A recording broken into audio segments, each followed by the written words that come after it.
The Bible was like an absolutely divine word of God, absolute truth. So to find out that my Bible had been messed with, that mistranslated, things taken out of context, and the betrayal in that was huge. If you were to do that with a legal document, you'd be in prison.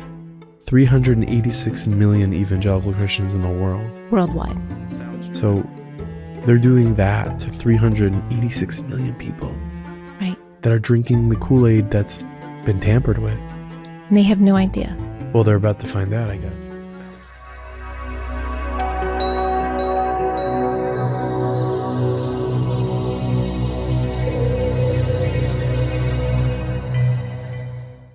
Shannon Nuszen. At one point in her life, she was a missionary.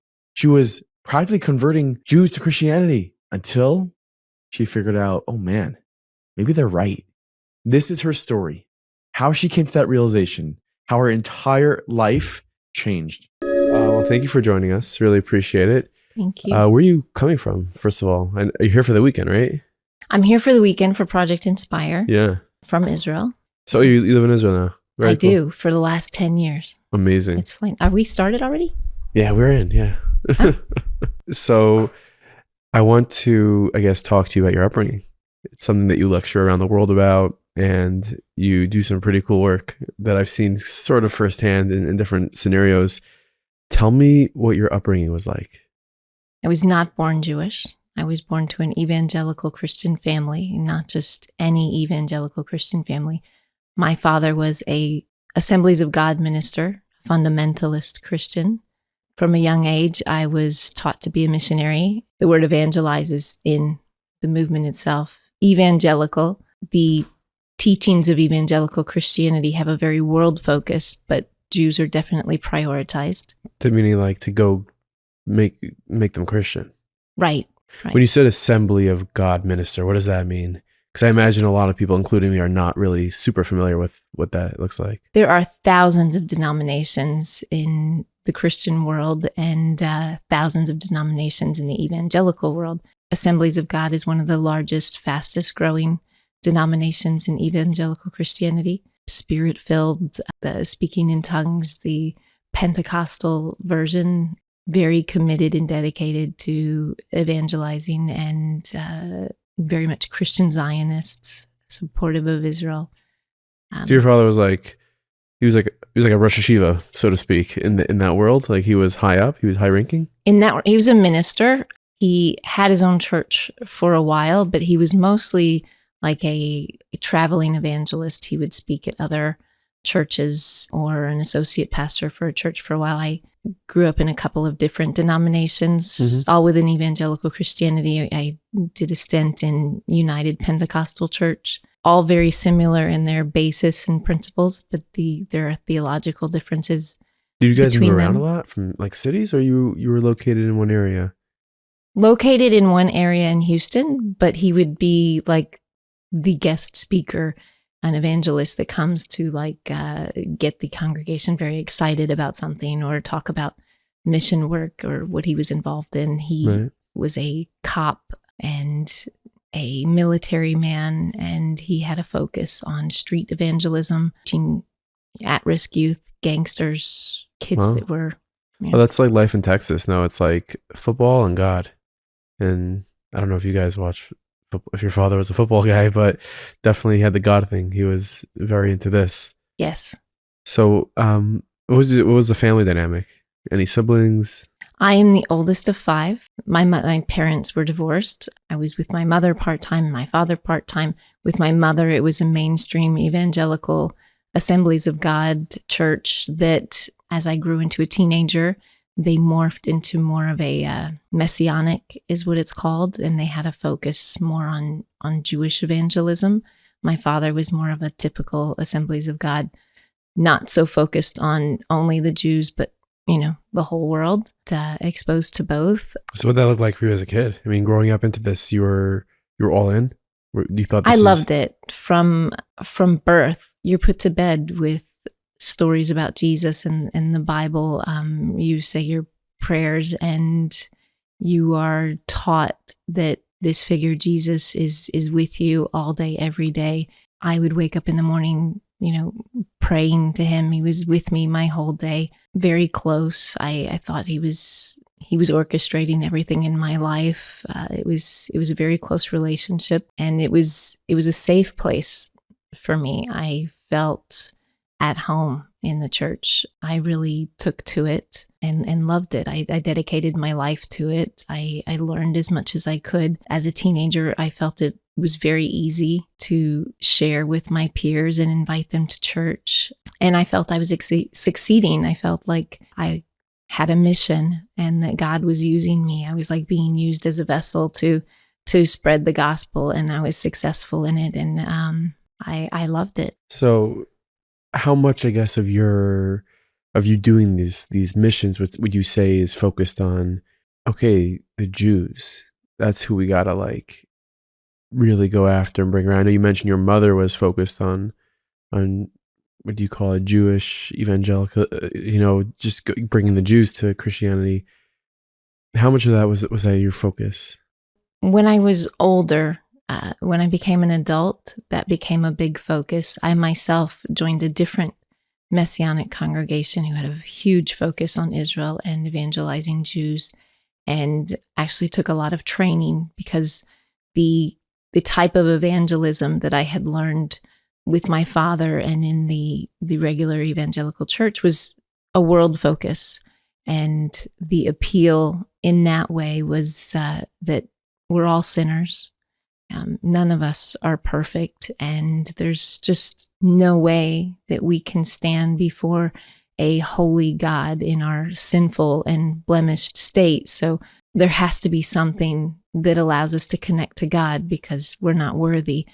But with Jesus as the ultimate sacrifice, we have forgiveness for sin. And if my sins are forgiven, that allows me to have a relationship with God. And so that relationship with Jesus and him as the intermediary, that was my connection to God. And I guess what's like you were privy to the playbook, sort of what evangelical Christians would do to get Jews in Israel, or Jews really anywhere, I imagine, to, over to their side of things. What were some of those things that you said you trained? What were some of those things that you learned to do? From typical evangelizing to specifically the Jewish people, it was very much about language. You didn't want to offend a Jew. I have a training manual if you want me to show it.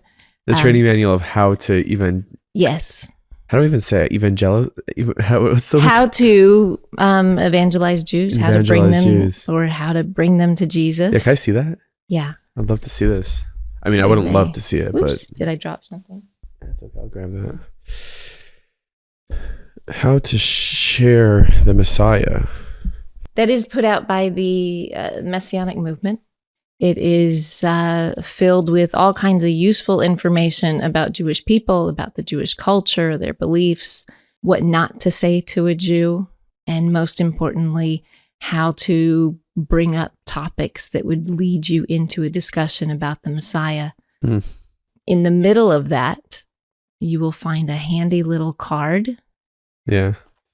This is really interesting. They give this out to who exactly? Anybody? It's part of the training material on how to reach Jewish people. And this is given to anyone who comes to this church, anyone who wants to even yeah. Pretty much. We were all taught how to. Yeah. Do you see the card in there? I don't see a card, but it could be that's what fell, no? But I do see you must make him want what you and others have. You must clearly explain the plan of atonement in the Messiah. You must ask him to pray to invite the Messiah into his heart and life. You must follow up with him. It's right. Pretty, it's like pretty aggressive. It is. In their eyes, every Jew is going to hell. And every Jew or everyone besides for evangelicals? Is it everyone only Jews? Who doesn't believe in Jesus is going to hell. So what's the obsession with trying to save the Jew? Can I go back to this? Yeah, sure, totally. This is in the middle of that. It's a Messianic soul winners card. I would take it around with me just in case I encounter a Jew. Can I see that? Because the language when speaking to a Jew is so important, because let's face it, when Jews hear the name Jesus Christ, it doesn't invoke warm and friendly feelings. It says over inside. Here, for those who don't see it, it says, don't say Jesus, don't say convert, a Christian, come to church, New Testament, cross. Don't say those words. Right. And you do say Messiah, Yeshua. Right. Use his Hebrew name because that sounds more Jewish than Jesus. And don't say but go I would to a say church. There's still some stuff here that would raise a red flag in the do say. Right. I'm sure in retrospect, now that you're Jewish, you understand that. Like if someone said a Bible believers, like that's... Well, if somebody invited you to church, you'd say, whoa, no. And you say, hey, we're having a meeting in my house of Bible believers. That sounds a little nicer. Yeah, but like if they want to take you the next step, it could be like shul. Right. Well, you're from the frum world, I know. so it would raise flags for you. But there are many less affiliated Jews who that would not raise red flags. Are there still, I'm sure there are, but how many people are walking around with this right now in the world? A lot. 70 million? 70 million makes more sense. 70 million evangelicals 70 in the million world. evangelicals, and they're walking around with this. So this is like a not walking around with that specific card, but this info, that idea, especially the Messianic movement, especially ones that are dedicated to Jewish evangelism. And they don't see it as deceptive. They see it as this saving. Is a culturally sensitive way of presenting the gospel to a Jewish person. This is intense. This is like serious.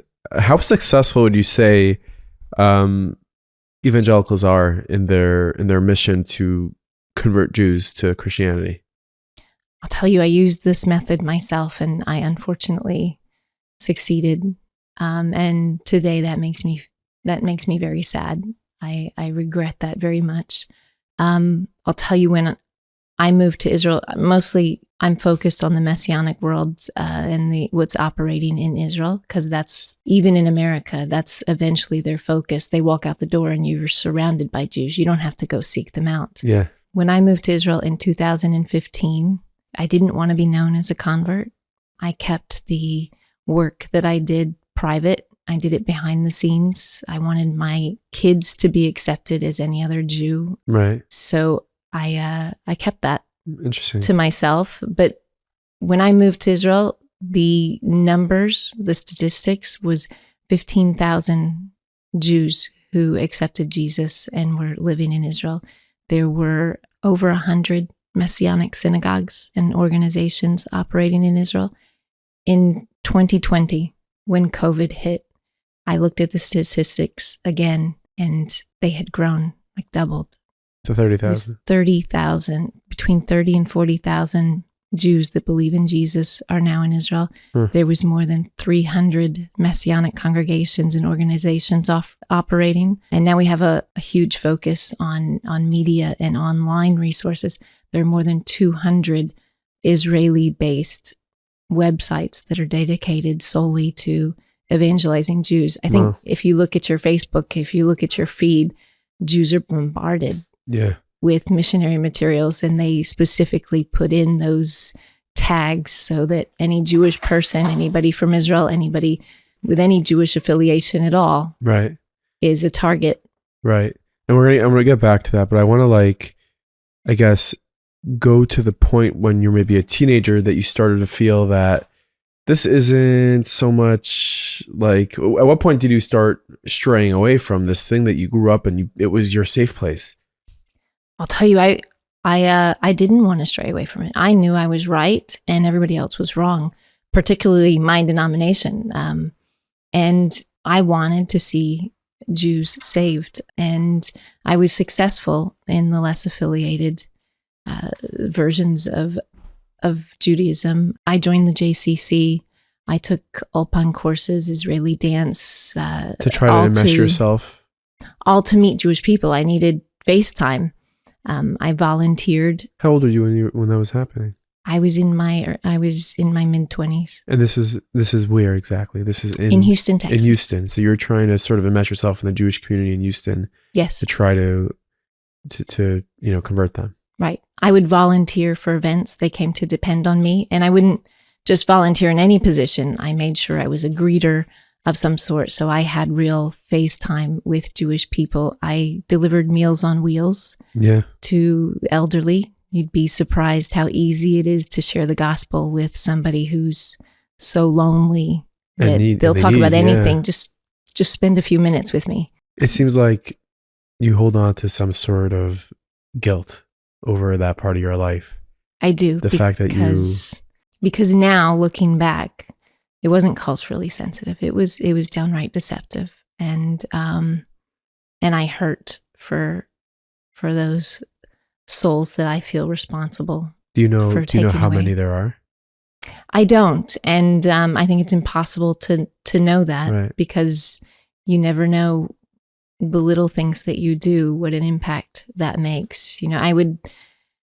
The JCC got to know me. Actually, they didn't know it was me, but they were upset about the tracts that would show up in the bathrooms. Right. And I found more deceptive ways. And you unroll the toilet paper a little bit, put them inside, and then roll it up. And they didn't know where that was coming from, but it was upsetting to them. I have no idea how many of those reached people and what an impact that made.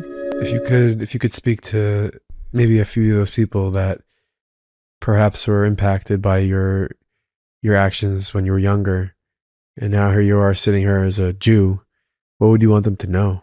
That it's deceptive, and that I wholeheartedly believed it, and that goes into how I came to where I am. It was mistranslated verses. It was things that were taken out of context.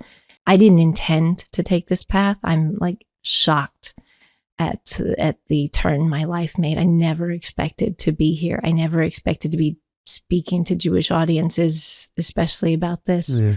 I wanted to be a better evangelist. I wanted to be able to be better at reaching Jewish people. And I threw myself completely into being the best missionary I could and bringing as many Jews as I could. And my problem came about when I reached out to the Orthodox world. I was obsessed with the Orthodox world. I watched them from a distance. Oh, really?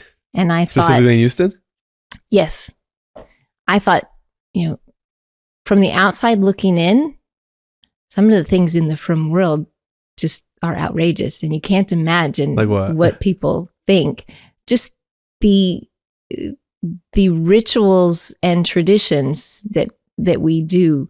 We have a blessing that we say for just about everything. The way we carry ourselves, the way we dress. It's put on our shoes, right foot, left foot. Yeah. Right. Some of the there are things that have got to look really strange to the outside world, and they did. But I was fascinated by it and thought, wow, it's like God is central in their life, and every little thing they do is focused somehow on some ritual of the Jewish faith. And at the same time, I was taught to believe that Jews don't have a relationship with God. They don't have a real relationship with God because you can't without the forgiveness of sin, and you reject Jesus. So, all of these rituals and traditions you do mean nothing, right? Because you can't have a relationship with God like that. So you started really poking your head within the Orthodox world. You got obsessed with it. What happened? What happened at that point? I couldn't think of anything more beautiful than taking somebody who was so committed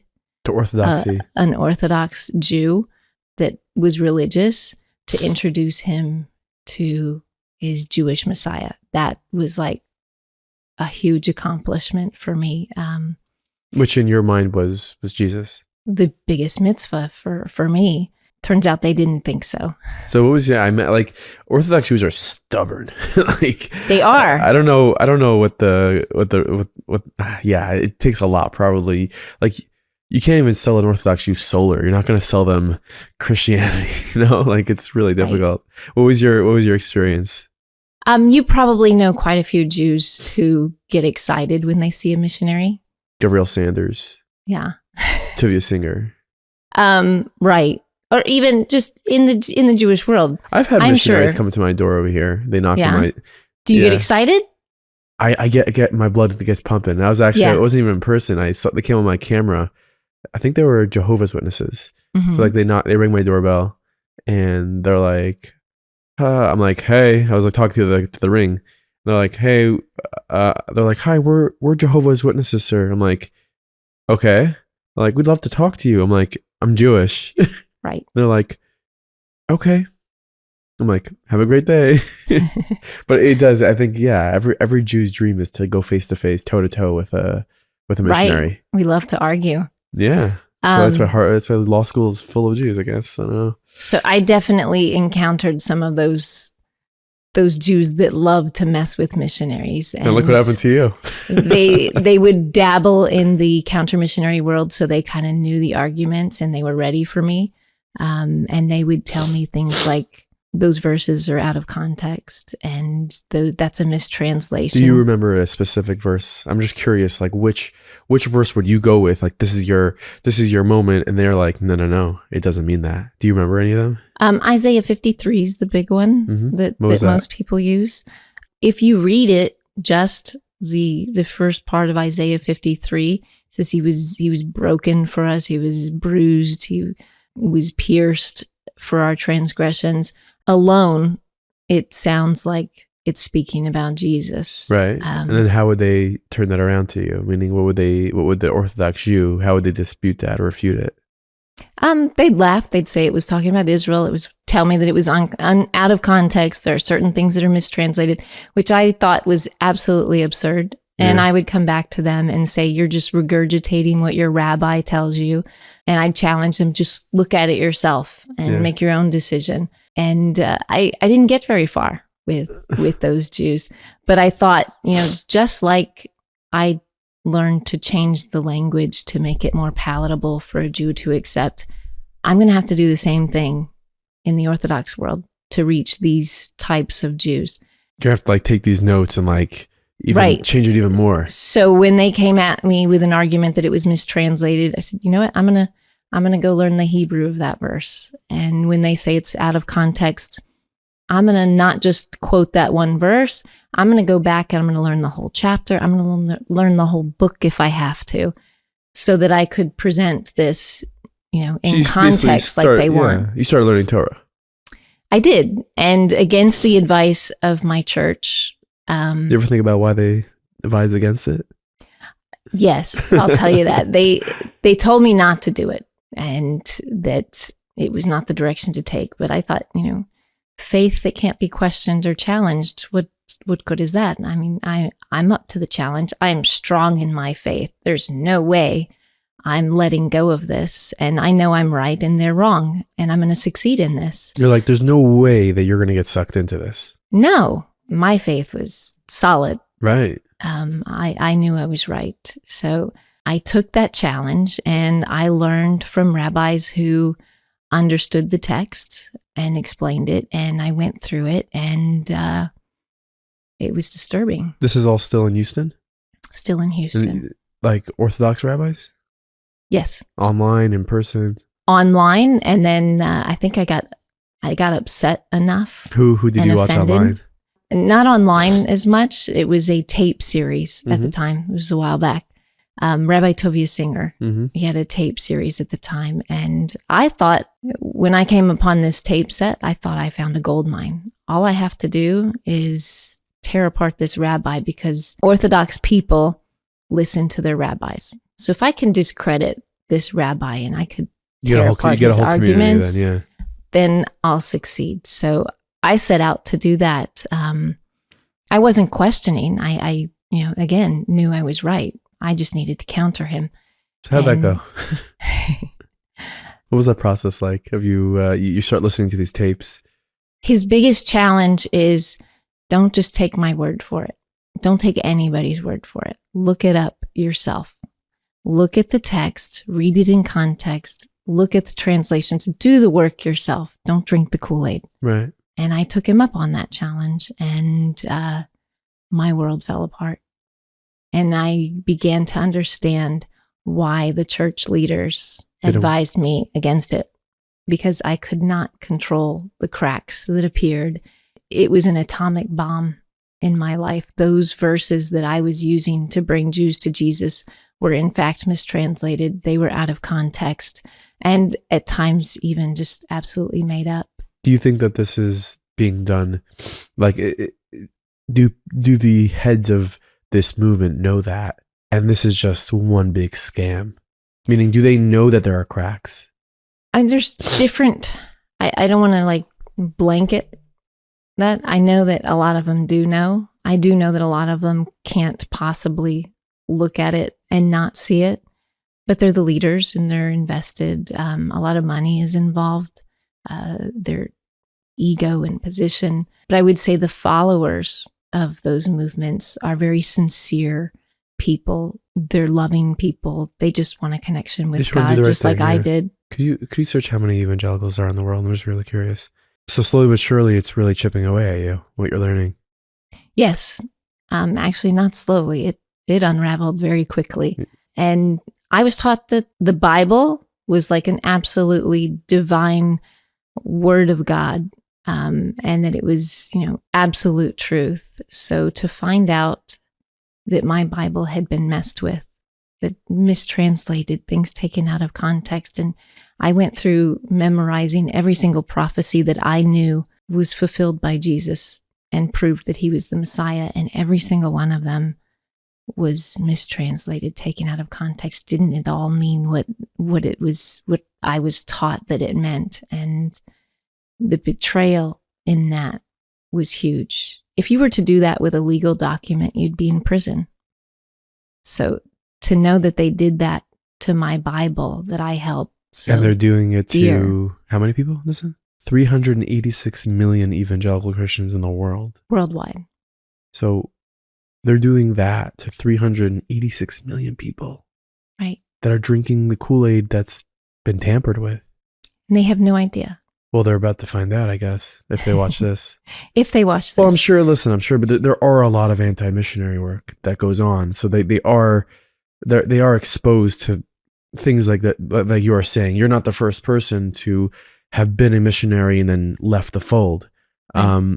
What is something that they will watch this and counteract it with? Like, what's the response? I think the first knee-jerk reaction is you never had a relationship with Jesus to begin with, or you'd have never left. And what do you say to that? You did.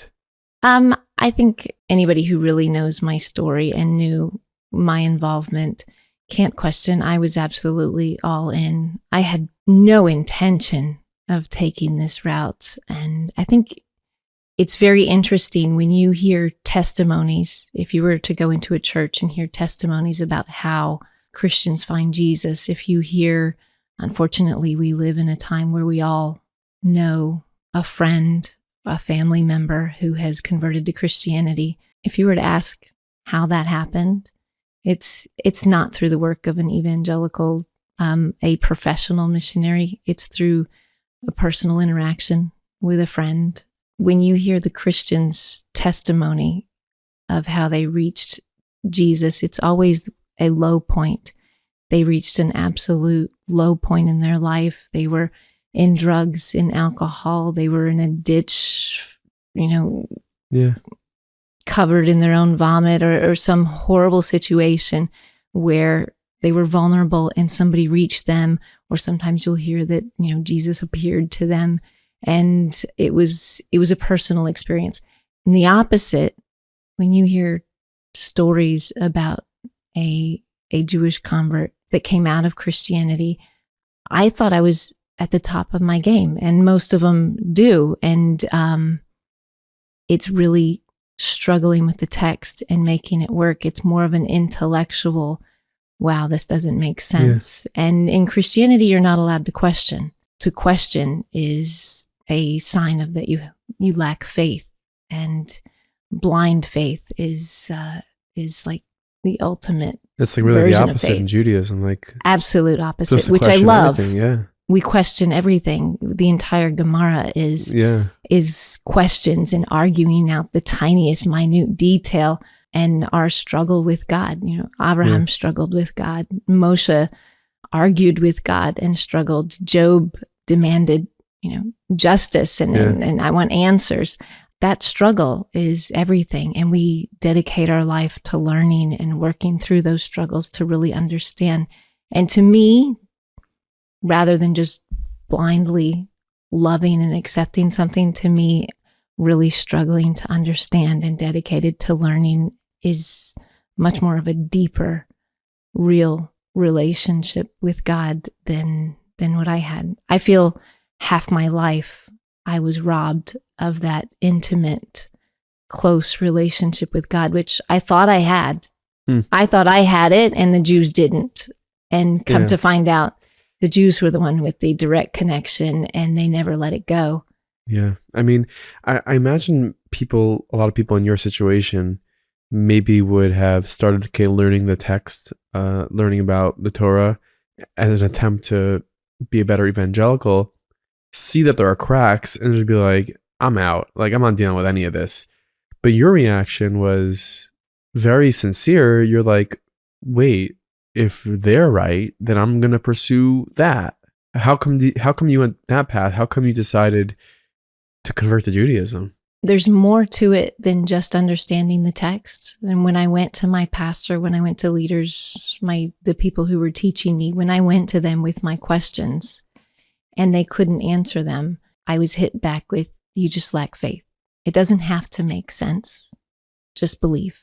It's more than just understanding the text. It was a relationship. I told you from a young child, Jesus was with me all day, every day. It was somebody who was a part of me. So the severing of that relationship was traumatic. It was like losing a spouse, a significant other. He was very close to me, and I thought it was very real to imagine, to understand and realize that, wow, that was just an imaginary friend. That you had that was spent devastating. 20 plus years on. Right. So even when somebody's looking at the text and say, okay, that doesn't make sense and I'm not understanding it, but that relationship with Jesus and the sense of community that you have in the church and the support system that you have, it's very close. We have the same thing in the Jewish community. Yeah. It's not easy to leave. So when things don't make sense, you're not so willing to listen and pursue it further. So tell me about that process of you wanting to leave in your heart and then you actually leaving. Like, what did that look like practically at that time? That was probably the most difficult. I didn't know anything but the church and the community and the support system I had there. I had family that I knew, church family that was like family to me, that I knew that those relationships were indestructible. So nothing I could ever do would lose that. So when I started with this searching and this crisis of faith, I shared it with some of the people that were closest in my circle and shared what I was looking at. And I thought that they'd be understanding and help me work through it. But they were less understanding than I thought they would be. All that mattered was that I was rejecting Jesus, and that was a problem. And it didn't take long before word got around of what I was looking at and the struggle I was having. And the pastor of the church sent out a memo to the entire congregation. He included some New Testament verses. One who denies Christ is the Antichrist. In Christianity, that basically meant I was the devil. There's a difference between you and me, a Jew who doesn't accept Jesus. It's just because he doesn't know any better.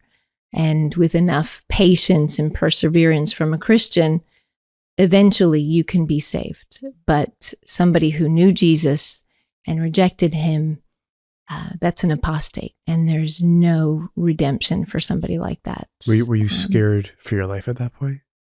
I was mostly sad. He also included a verse in the New Testament says that one who denies Christ, you're not to open the door to them. You're not to invite them into your home or have them sit at your table. Your family. I was telling people, look, I'm just taking a different route. I may not go to church. I may do something else, but we can still be friends and we can still get together for coffee. But that was not the case. It was just outright rejection. So I felt very, very alone, humiliated. It was a serious crisis. What was your immediate families? Your mother, your father, your siblings. What was their reaction? That was more difficult. They they had no idea what I was going through in leaving the Messianic church. And I had started going to a conservative Jewish synagogue. I hid it from my family for a long time. They thought that I was attending Jewish events and Jewish services as part of my evangelizing and infiltrating the community. They didn't see that memo that No, I was in a church on my own. I was okay, an you're living adult. on your own at that point. Yeah. I was an adult and living on my own. As I was a single mom. I didn't bring up faith anymore. When they came to my house, I turned books backward. Anything that had Hebrew, I hid it, because going through what I went through with friends and a church family, the last thing I wanted to do was to tell my parents. I respected them very much, and I didn't want to disappoint them or for them to somehow feel like I was dishonoring them in some way. So I hid it for a long time. But there was one Friday night that I will never forget. I was attending a conservative service, and during the service, I had my phone off. But when I came out, I got a message from my father and said, I need to stay at your house. I have a meeting in the morning. I'm coming over. And I had been studying that whole day. I had every translation laid out on the table. I had, Rabbi Singer's book there. All of my notes were out. I didn't have time to put them away. And I was terrified.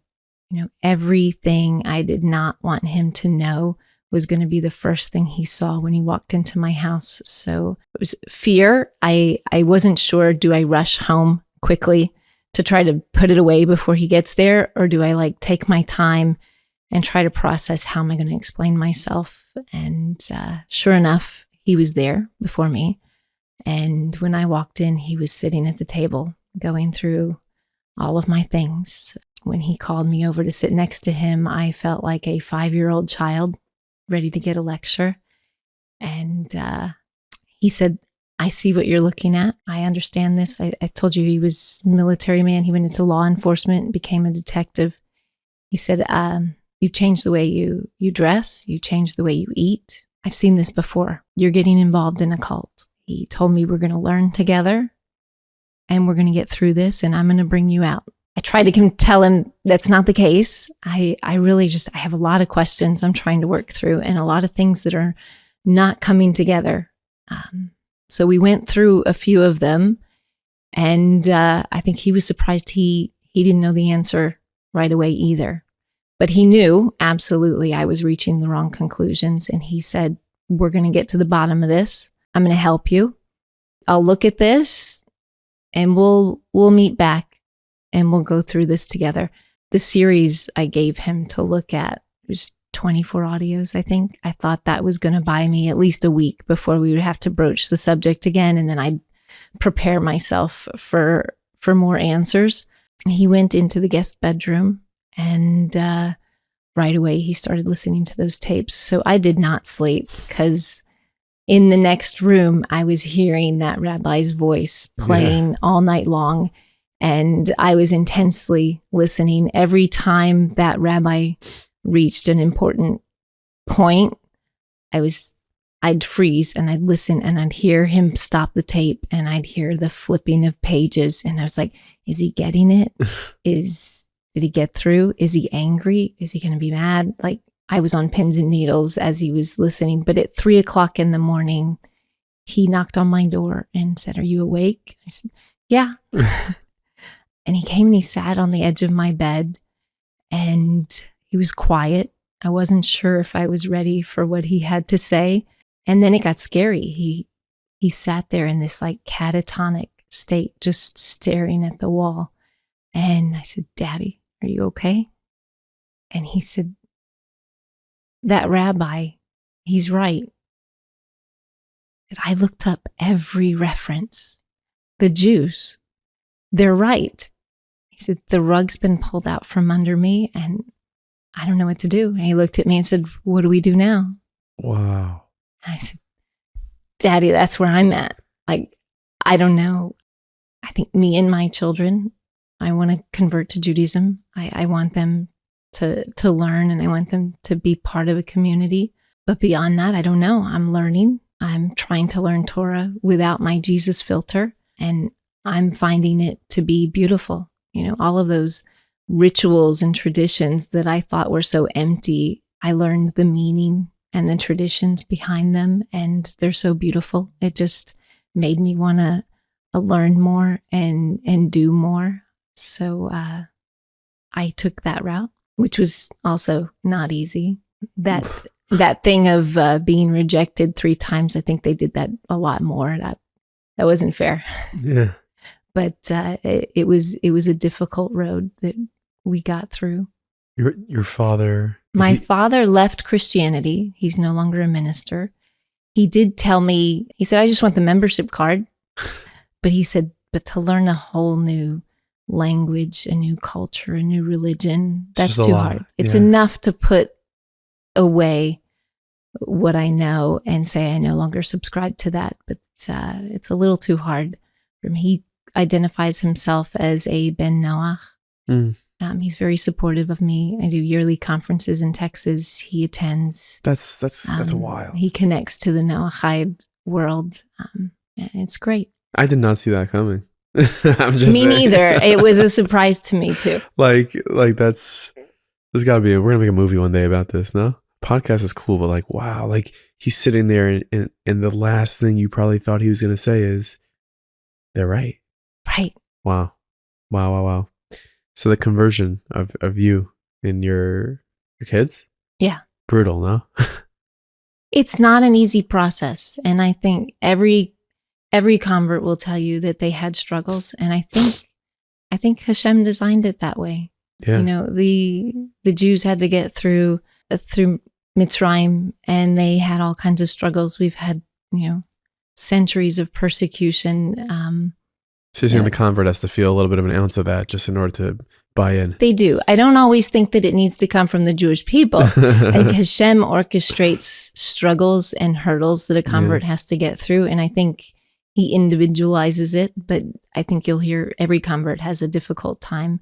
In the end, they really deserve and earn their place in the Jewish community. They go through their own Mitzrayim. It's interesting that you started out by going to a conservative synagogue when you were so infatuated by the Orthodox world.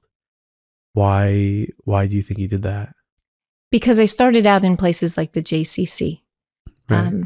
And that was the community that I knew. And that was where I had friends. And that was where I was successful and was invited. It was a very social type environment. But when it came to really learning and wanting to learn Parsha, and that was the Orthodox world. But I was not so accepted in the Orthodox world. The Orthodox world has more barriers to get through. I'm sure they were also skeptical, like, well, you were an evangelical. How do we know you're not trying to just enmesh yourself in our Orthodox community? I mean, like we've seen that. We'll get to that about Beyneynu's work, but like we've seen time and time again of people who have masked to be Orthodox Jews just to do their mission.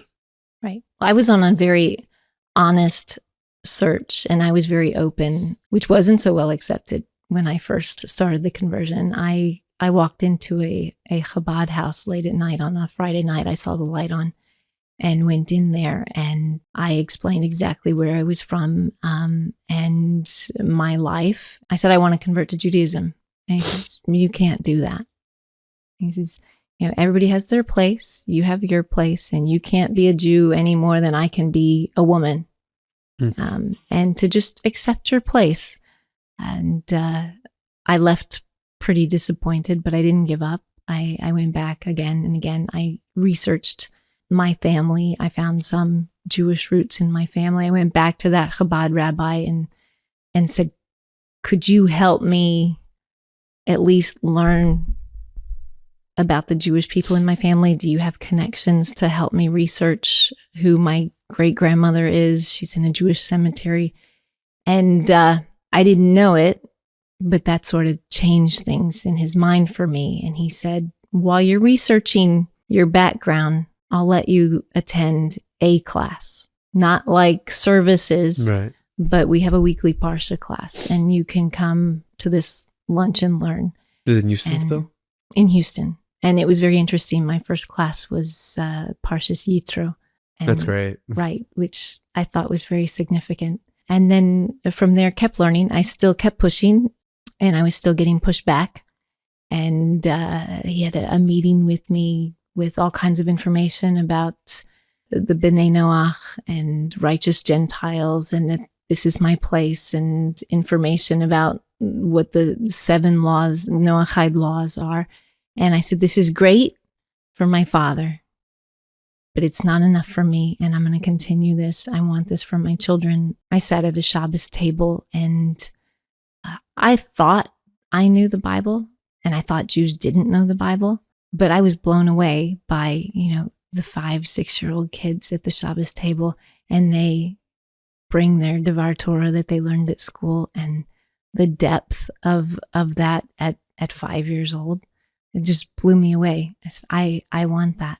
I want that for my children. Shabbos, we don't realize how connected and almost trapped to our connections.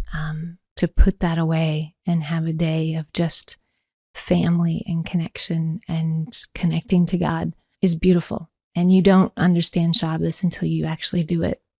I thought, oh my gosh, this is like so many restrictions. This is going to be hard. But I don't see them as restrictions anymore. It's like the ultimate freedom. What I thought was restrictions and just rituals that the Jews are bound by, and how sad that is, and you can only keep kosher. I find freedom in that also. Every mitzvah I see as an opportunity to kiss Hashem and to thank him for everything. I'm no longer focused, which is what I was taught, that this world doesn't matter. It's the world to come that matters. And Judaism is the opposite. Every mitzvah we do makes a difference in the world. We make a tikkun. Every tzedakah we do makes a difference and improves the world, and has so much more meaning and depth to me. So where did you end up converting? I did a 4-year process in Houston. And at the end of that 4-year process, I ended up having the privilege to go to Israel and complete my conversion there. Like B'nai Brak? No, in Ilon Shvut. I had a complicated case. I feel like they all are, no? I've interviewed people who like Ayelet El-Nakave. She converted like 3 times because Unfortunately, yeah, I think we need to get our act together in that area. I've heard of like a smooth conversion. Right. I did go through a conservative conversion, and then I did the conversion in Israel, which was amazing. But it was an ad hoc Beit Din, they say. So even though that they were high caliber rabbis that nobody would question, for the Aliyah process, I had to do another conversion in New York. So by a Bezdin here in New York. Right. So I've also had 3 conversions. It's like passing the bar. You have to pass the bar here, you have to pass the bar there. Right. So I'm triple hexured. 3 vaccines. That's amazing. Wow. That's like really cool. That's and your children.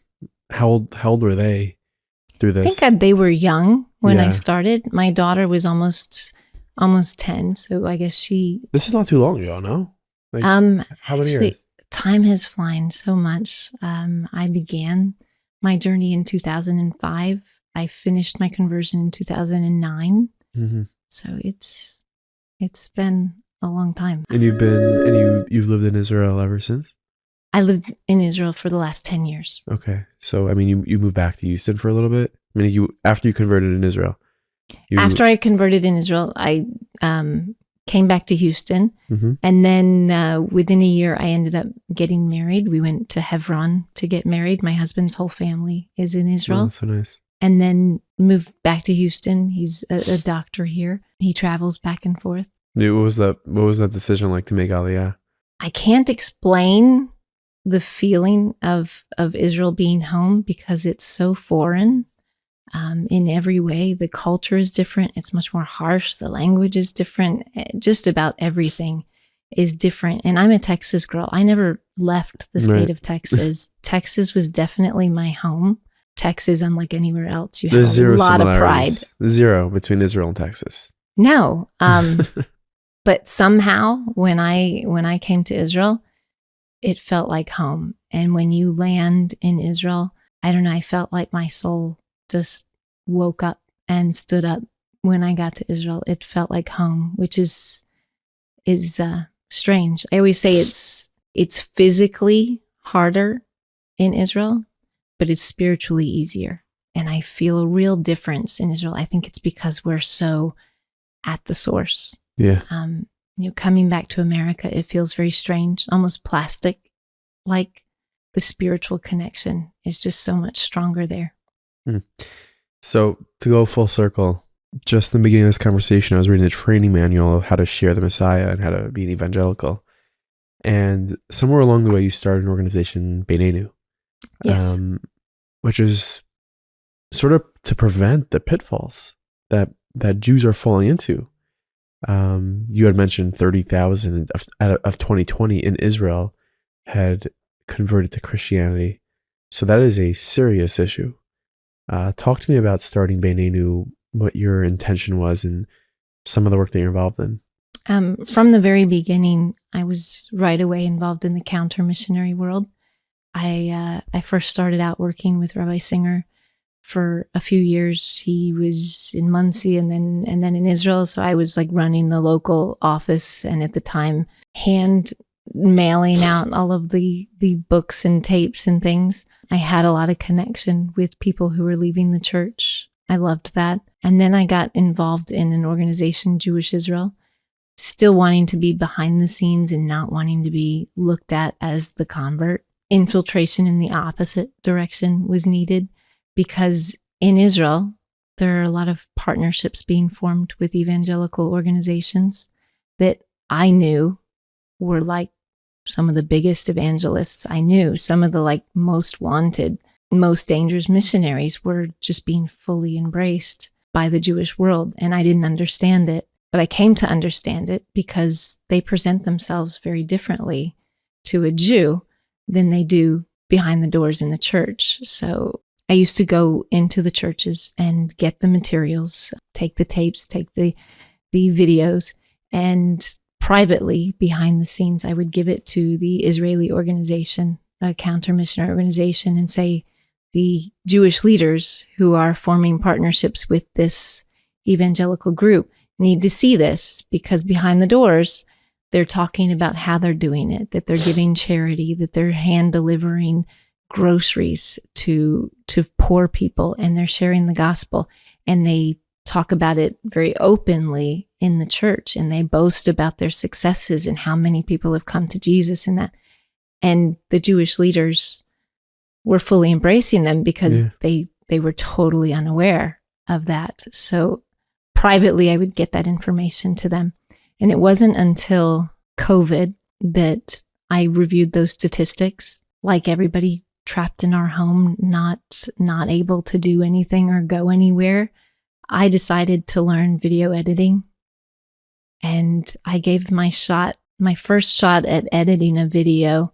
I said, for 6 months, I've been trying to warn journalists about this TV station that's coming to Israel. It was God TV. Yeah. And in newsletters that I was getting, they were boasting that they had gotten a license to broadcast the gospel in Hebrew in the land of Israel. And the gospel was going to be going out in every Jewish home. And they were going to bring 90 million Jews to Jesus. Wow.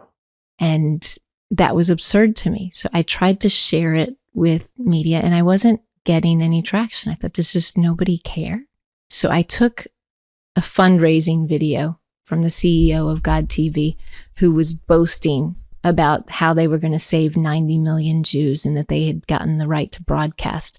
And I took the most shocking statements that he made, and I put it together in a little 5-minute clip. And I put it up on my personal YouTube channel that had like 3 subscribers. And overnight, it went viral, and it upset the entire Jewish world.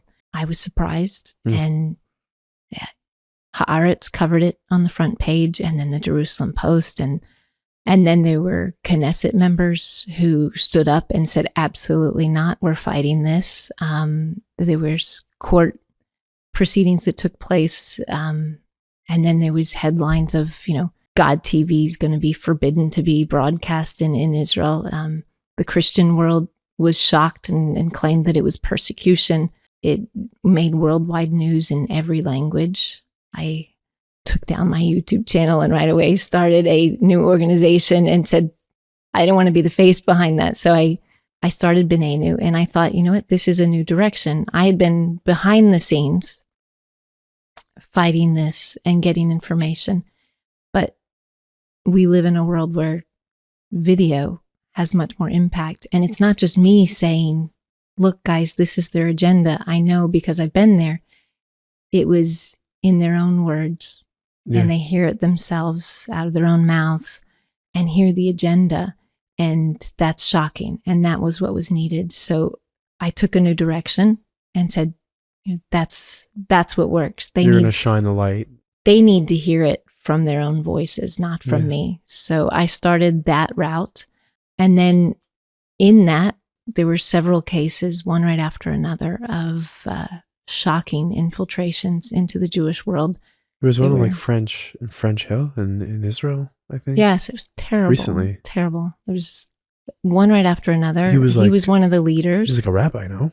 A rabbi, a Moel, wrote Torah scrolls, he wrote tefillin. Did weddings. He like sacred Jewish rituals he was doing, and he wasn't even a Jew. Were you guys part of sort of uncovering that?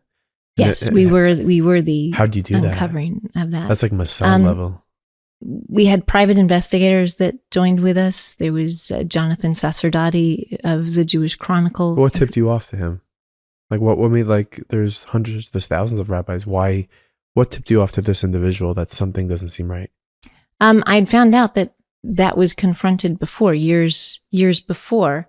And he had said that, you know, he did tshuva, and to the Jewish world, tshuva is a sacred thing, and we take it seriously. If somebody's really sorry and regretful, we appreciate that. But his wife got sick, unfortunately, with cancer. That brought some things to light. And as she was struggling with cancer, somebody noticed that there were separate profiles, that they had their name in the Jewish world. They had one name, but they had other Facebook profiles in another name. And there was fundraising efforts with missionary organizations taking place, and then found that they were actually registered as official missionaries with those organizations, and said, wow, we have two lives going on. We need to look into this further. And then the best friend of the wife, who was by her bedside every day taking care of her, and the entire community came together to take care of their kids and get them clothes and rides to school. And it was a tragic situation. Sitting by her bedside while she was dying, they just talked about life, and she brought up things like how she was raised on a Christmas tree farm and her background. That friend started saying, this doesn't sound like... You ever converted, yeah. Right. It doesn't sound like the story that you've always told. She was featured in some, I'm not going to say the names, but she was featured in some Jewish publications about finding her grandmother's diary from the Holocaust, which I found out was completely made up. Wow. We looked into their genealogy, and there's not a single Jewish connection anywhere. And we were about to confront that with the man himself, an organization and some people who were going to confront it and speak to the schools and speak to him himself, see what his response was going to be. And unfortunately, the story broke before we were able to do it. One of the most dangerous things about these families that infiltrate is the children, because those children have interaction with other children. Yeah. And children by nature are innocent, and they don't take so well to lying and being dishonest. It was one of the children who evangelized and shared Jesus with another child at school. And that reached the parents. And then it became a big discussion at the Kiddush that Shabbos. So where by this guy Sunday, was the rabbi? Where this guy was the rabbi of a shul, or?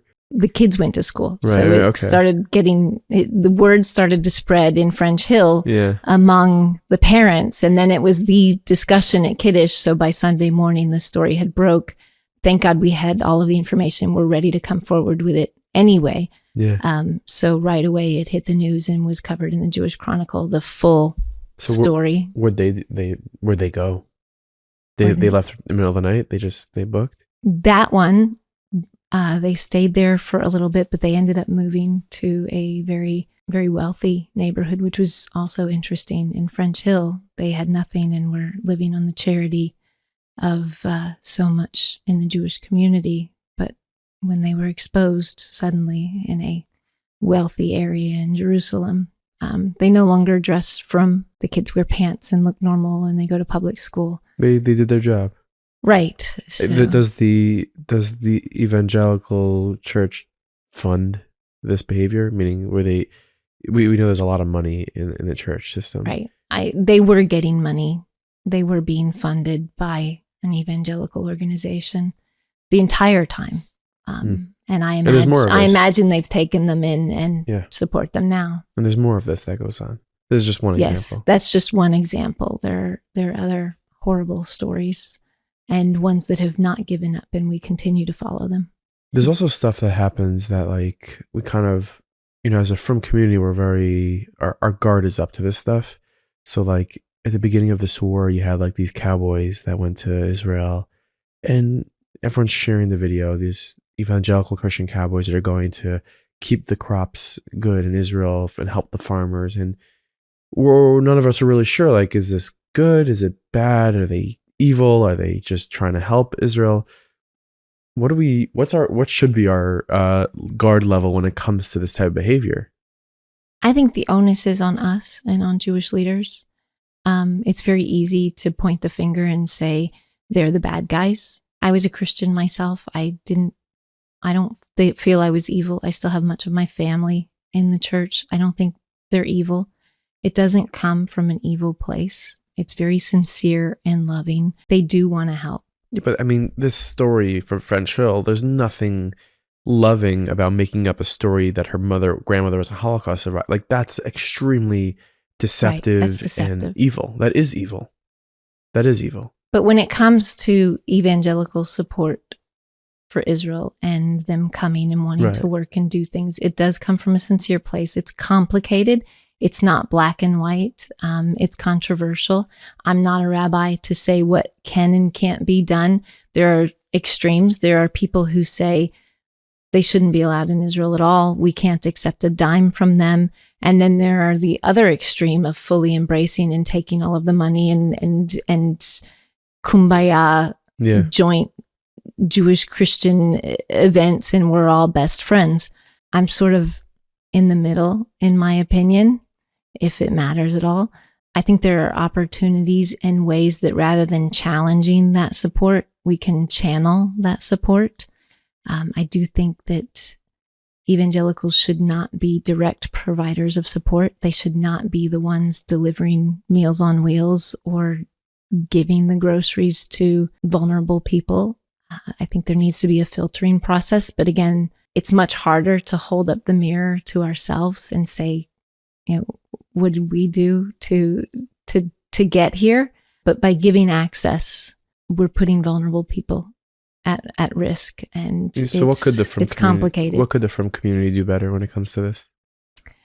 Boundaries on how those interactions should take place. I subscribe mostly to Rav Soloveitchik's point of view on this, which is interfaith dialogue is necessary on certain levels for social, political, economic things.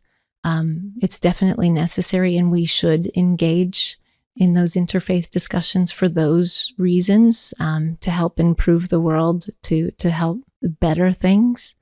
But when it comes to theological things, I think that's a line that we shouldn't cross. I think there's so much that we share, and these joint Bible studies between Jews and Christians, I think there's a danger in that.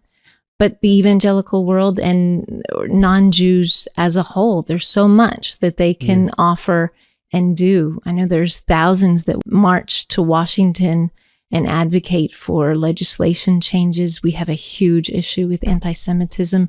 We need strong advocates, that aren't biased. A Jew fighting anti-Semitism is that's a given. We need more voices to help stand with us and support us. But we have to draw a line when it comes to proselytizing, when it comes to converting our people. We have to say, that's a boundary we can't allow you to cross. Absolutely. Well, thank you so much for sharing your story. This has been extremely eye-opening, and I hope it really brings out how important this message is, and the work that you're doing at Beyneynu is crucial, because we can't lose any more Jews No. to the church. We can't do it. It's 2025 now. Thank God things have developed, and we need to be way more careful, it seems. So thank you so much for sharing your story. Thank you so much.